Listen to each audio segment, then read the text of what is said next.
Zdravím vás, priateľ, teba na 357. Nachádzam sa v Chorvátsku pri mori. Bú! Dneska som si pre vás pripravila strašidelný príbeh o stanovačke. Ideme na to. Bú!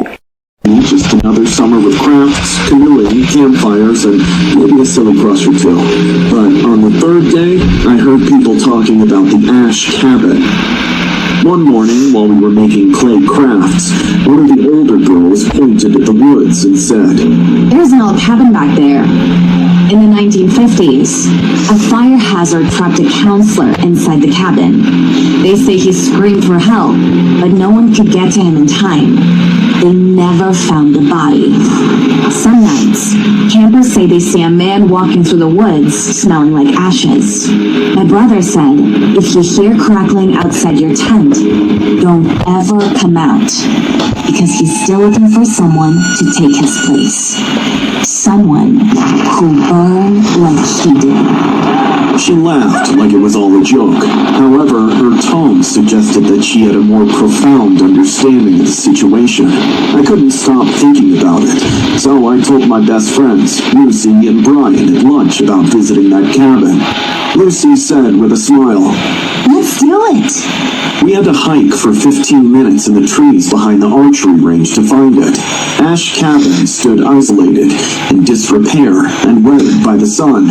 The roof was sagging, the windows were gone, and the door creaked when we walked in. Everything looked deserted, but the smell was the strangest thing. It smelled like someone had burned there yesterday, with charred wood and old smoke hanging in the air, sharp and heavy. We didn't stay for long. Brian said he thought someone was watching us. I acted like I wasn't scared, but I couldn't help but look at the shadows, waiting for something, someone, to come out until we reached the campsite. I thought that would be the end of it. But that night, something unimaginable happened. It was around 1 a.m. in the morning when I opened my eyes, smelling a lot of burnt wood. For a second, I thought our cabin was on fire. I sat up in bed, coughed, and looked around the room. The lights were out, everyone else was asleep, and there was no sign of fire, just the smell choking the air around, getting thicker each second. I got out of bed and walked over to the window to see if something outside was on fire. That's when I saw him.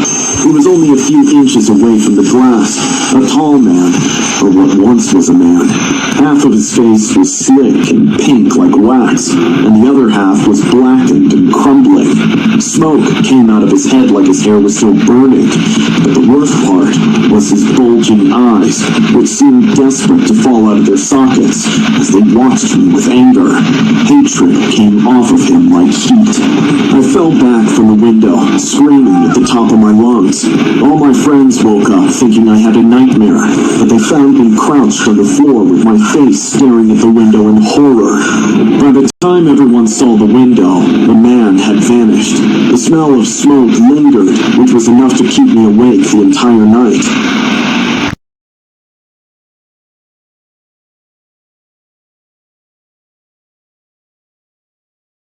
Thanks for watching, and we will see you next time with the more good vibes.